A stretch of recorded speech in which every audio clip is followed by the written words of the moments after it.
यह कहानी एक छोटे से गांव की है जो घने जंगलों से घिरा हुआ था। गांव के लोग अक्सर एक पुरानी हवेली के बारे में बातें करते थे जो कुछ साल पहले तक एक शानदार महल जैसी दिखती थी, मगर अब वह हवेली पूरी तरह से खंडहर में बदल चुकी थी। रात के समय हवेली से अजीब सी आवाजें आती और कई लोगों ने दावा किया था कि वे वहां एक रहस्यमयी छाया देखते थे। गांव वाले इस हवेली के पास जाने से डरते थे, क्योंकि कहते थे कि वह जगह भूतिया है और वहां एक आत्मा बसी हुई है। लेकिन एक दिन एक युवा लड़का, विक्रांत, जो गांव में नई नई आया था, ने ठान लिया कि वह इस रहस्य को सुलझाएगा। विक्रांत को रोमांच और रहस्यों का बहुत शौक था और वह जानता था कि गांव वालों की ये डरावनी बातें सिर्फ अफवाहें हो सकती हैं। उसने सोचा, अगर वहां कुछ है तो मैं उसे जानकर सबको बताऊंगा। विक्रांत ने शाम को हवेली की ओर कदम बढ़ाए। सूरज ढलते ही जंगल का माहौल और भी डरावना हो गया था। हवेली के पास आते ही विक्रांत ने देखा कि दरवाजा धीरे धीरे खुल रहा था, जैसे किसी ने उसे अंदर से खींच लिया हो। उसने कुछ देर सोचा, लेकिन फिर भी वह अंदर जाने का निश्चय किया। जैसे ही विक्रांत ने दरवाजे को धकेलकर अंदर कदम रखा, एक अजीब सी ठंडक उसके शरीर में समा गई। हवेली के अंदर घना अंधेरा था और एक सन्नाटा फैला हुआ था। उसकी मशाल की हल्की रोशनी दीवारों पर पड़ रही थी और वहां के काले और गंदे कोनों में अजीब सी परछाइयां दिखाई दे रही थीं। विक्रांत ने भीतर कदम बढ़ाए, लेकिन उसका मन कुछ बेचैन सा था। वह पहले कमरे में गया, जहां की दीवारों पर पुरानी तस्वीरें लटकी हुई थी। एक तस्वीर ने उसकी ध्यान खींची, एक महिला की तस्वीर जिसकी आंखों में गहरी उदासी थी। उसका चेहरा घबराया हुआ था और वह जैसे विक्रांत को घूर रही हो। विक्रांत ने तस्वीर को और ध्यान से देखा तो उसे महसूस हुआ कि महिला की आंखें उसकी ओर देख रही थीं, जैसे वह उसे कुछ बताना चाहती हो।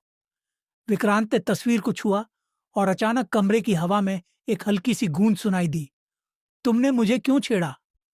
विक्रांत ने चौंक कर तस्वीर से अपनी आंखें हटाईं और डर के मारे कमरे से बाहर भागा। लेकिन जैसे ही वह बाहर बढ़ा, एक और कमरे की दिशा से आवाज आई। विक्रांत ने सोचा कि वह जो कुछ भी महसूस कर रहा था वह सिर्फ उसका भय था, इसलिए उसने आवाज की ओर बढ़ने का फैसला किया। जैसे ही वह उस कमरे में दाखिल हुआ, वह एक और अजीब दृश्य से रूबरू हुआ। कमरे में एक पुरानी संदूक पड़ी हुई थी और उसमें से हल्की सी रोशनी आ रही थी। विक्रांत ने संदूक खोलने का साहस किया और जैसे ही उसने ढक्कन खोला, एक ठंडी हवा का झोंका आया और कमरे की सारी बत्तियां बुझ गईं। अचानक चारों ओर एक गहरी चुप्पी छा गई और विक्रांत को लगा जैसे कमरे में कुछ घेरने आ रहा हो। एक साया कमरे में घुसा और धीरे धीरे विक्रांत के पास आया। उसकी आंखें नीली और जलती हुई थीं और उसका चेहरा वह महिला जैसा ही था जो तस्वीर में थी। वह महिला एक अवसादित मुस्कान के साथ विक्रांत की ओर बढ़ी और उसकी आवाज गूंजने लगी, तुमने मुझे क्यों छेड़ा? विक्रांत के दिल की धड़कन तेज हो गई। उसकी आंखें फैल गईं और उसे लगा कि अब वह कभी भी बाहर नहीं जा पाएगा।